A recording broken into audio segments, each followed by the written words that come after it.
Only Siddipet project ఒక్కటే successful scheme మన స్టేట్లో. తర్వాత చాలా స్కీమ్స్ స్టార్ట్ అయ్యాయి, ఫెయిల్ అయ్యాయి. అంటే అసలు కమిషనే కాలేదు మా బీబీనగర్ ప్రాజెక్ట్ లాగా. సో సిద్దిపేట స్కీమ్ చూడడానికి 2-3 సార్లు వెళ్ళి వాళ్ళు ఎట్లా చేశారో చూసాము. తర్వాత మేము వర్క్ చేస్తుంటే మాది మరీ పెద్ద స్కీమ్. ఎందుకంటే ఫ్లోరైడ్ ప్రాజెక్టు, ఫ్లోరైడ్ తీయాలి అంటే 512 విలేజెస్కు అప్పట్లో పెద్ద స్కీమ్. అది చేసేటప్పుడు మనం జనరల్గా పైప్ లైను రైల్వే క్రాసింగ్లు, హైవే క్రాసింగ్లు అవుతుంటాయి. ఇప్పుడేమో ఇది హార్జాంటల్ డ్రిల్లింగ్ మెథడ్ వచ్చింది, అప్పుడేమో లేదు, అప్పుడే ఇంట్రడ్యూస్ అయింది. సో కష్టపడి దాని యొక్క నంబర్ సంపాదించాము. అది కలకట్టాల ఫార్మ్ ఉంది. హార్జాంటల్ డ్రిల్లింగ్ మాకు అది ఒక హార్జాంటల్ డ్రిల్లింగ్ 2.5 crores చెప్పాడు అప్పుడు. ఎందుకు ఎవరు లేరు కాబట్టి. చెప్తే సరే అయినా ఇద్దాము అని ఫోన్ చేస్తే వాడు 6 months వరకు బుక్ అయి ఉన్నా 6 months తర్వాత వస్తాను అన్నాడు. అంతవరకు వెయిట్ చేసే ఇది లేదు. ఎందుకంటే దాన్ని ఎలాగైనా సరే సీఎంతో ఇనాగ్రేషన్ చేయించాలనుకున్నాం. ఇట్లా కాదని చెప్పేసి రైల్వే డిపార్ట్మెంట్తోని దోస్తానా ఉంటే ఒప్పుకొని ఏం చేసామంటే వాకీ టాకీస్ ఉండేవి. అప్పుడు మాకు సెల్ ఫోన్స్ లేవు కాబట్టి మేము ప్రాజెక్ట్లో వాకీ టాకీలు కొనేసాం.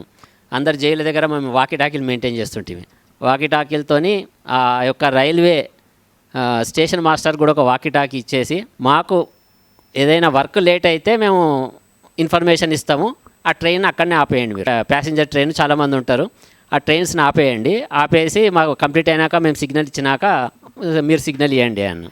ఆ తర్వాత మేము ఆ 45 minutesలో అప్పుడు ఒక క్రేన్ పెట్టుకుంటే అది సడన్గా ఫెయిల్ అయిందనుకో, ఏదో ప్రాబ్లం వస్తే ఎట్లా అని చెప్పి 2 క్రేన్లు పెట్టేసి రైల్వే డిపార్ట్మెంట్ ఆయన కూడా బాగా సహకరించాడు.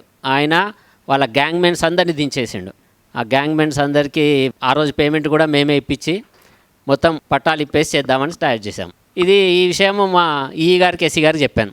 సార్ ఇది క్రాసింగ్ చేస్తాం అనుకుంటున్నాము, ఇట్లా ఇప్పేసి పెడతాము అనగానే ఏ రోజు చేస్తున్నారు అన్నాడు. పలానా 22nd డేట్ నాడు పెట్టుకున్నాము. సరే 21st నాడు గారిది, ఎస్సీ గారిది లీవ్ లెటర్ కలెక్టర్ దగ్గర అప్రూవ్ అయింది.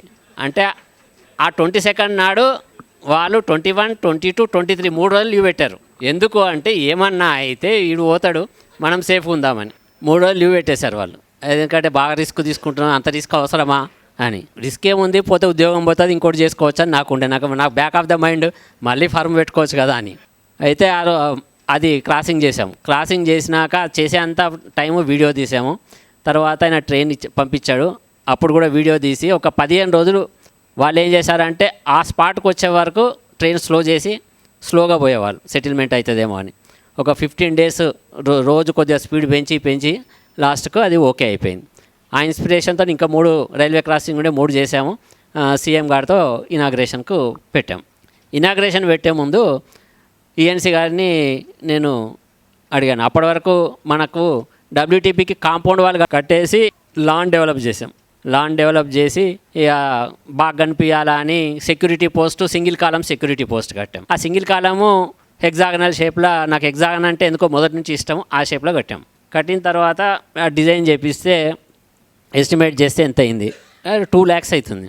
అరే రిస్క్ తీసుకుంటున్నామా అంటే 2 లక్షలే కదా, పోతే అందరం కలిసి 2 లక్షలు వేసుకుందాం, అది ఎంబీ రికార్డ్ చేయొద్దు, అది కట్టనట్టే ఉంటుంది, కూలగొట్టేసి సామాన్ తీసేద్దామని చెప్పేసి ఆ రకంగా సింగిల్ కాలంది సెక్యూరిటీ పోస్ట్ కట్టాం. అదేమైందంటే స్టార్టింగ్లో బాటమ్ స్లాబ్ వేసినాక ఇట్లా గట్టిగా కొడితే షేక్ అవుతుండే, అంటే దాని మీద లోడ్ లేదు. సైడ్ వాల్స్ పైన టాప్ స్లాబ్ వేసినాక అది బాగుంది. సో అది ఇప్పటికీ ఉంది. అప్పుడప్పుడు డౌట్ వస్తుండే అన్నట్టు ఉన్నదా పడిపోయిందా అని. సో అది అలా ఉంది. ఆ తర్వాత ఇనాగ్రేషన్లో మాత్రం కంపల్సరీ జేఈస్ పేర్లు ఉండాలని చెప్పి మొత్తం జేఈ నుంచి అక్కడ పెట్టాను. ఆ రోజు ఈఎన్సీ ఆఫీస్లో చేసేవాళ్ళు కొట్లాడారు నాతో. ఎవరు? వెంకటేశ్వర్లు, జ్ఞాన్ కుమార్. ఎందుకంటే ఈ ప్రాజెక్ట్ స్క్రూటినీస్ వాళ్ళు చేశారు, అందరి పేర్లు పెట్టారు, మా పేర్లు ఎందుకు పెట్టామని. అంటే అది ఓన్లీ ఫీల్డ్ స్టాఫ్ పేర్లు పెట్టామంటే లేదు నేను స్క్రూటినీ చేసిన, నేను సంతకం పెట్టినా అప్రూవ్ చేయాలా అన్నారు. కానీ అప్పటికి అంత స్పేస్ లేకుండే. అట్లా ఆ ప్రాజెక్టు అయితే ఆ ప్రాజెక్ట్ చేసేటప్పుడు ఏమైందంటే రాత్రి 2:30 టైంకు గుట్ట మీదకి వాటర్ ఎక్కించాం. అది ఎందుకు అట్లా అంటే, అరే మధ్యలో డే టైంలో పగిలిపోయిందనుకో హంగామా చేస్తారు అందరూ, వాటర్ వచ్చినాయి అని.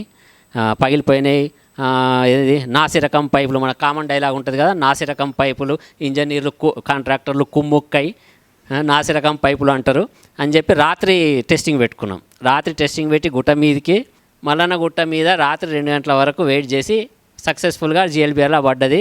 ఇంకా అక్కడనే మా సెలబ్రేషన్ స్టార్ట్ అయినాయి ఆ రోజు. ఆ తర్వాత నెక్స్ట్ రోజు విలేజ్లకు ఇడవాలి.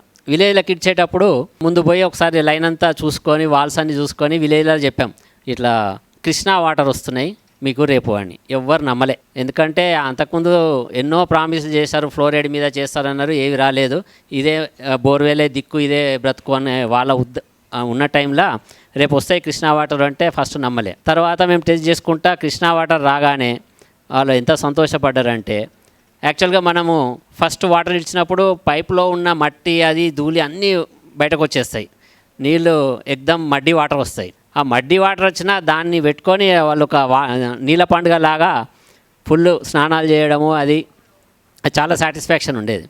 అట్లా విలేజ్ స్టార్ట్ చేసినాము. నెక్స్ట్ విలేజ్ పోయినాము. నెక్స్ట్ విలేజ్ చేస్తున్న వరకు మా ఈగారు ఫోన్ వచ్చింది, నువ్వు అన్నీ కమిషన్ చేసేస్తున్నావు, అట్లా కాదు, ఎమ్మెల్యే గారు ఫోన్ చేశారు, ఎమ్మెల్యే గారు ఇనాగ్రేషన్ చేయాలా, నువ్వు ఎట్లా చేస్తున్నావు అని. అంటే కాసారి కమిషన్ చేయడం లేదు, మేము ట్రయల్ రన్ చేస్తున్నాము, ట్రయల్ రన్ చేసి అన్నీ అయినాక ఎమ్మెల్యే గారిని పిలుస్తాము అంటే సరే, అప్పటికి కూల్ అయ్యారు అన్నట్టు.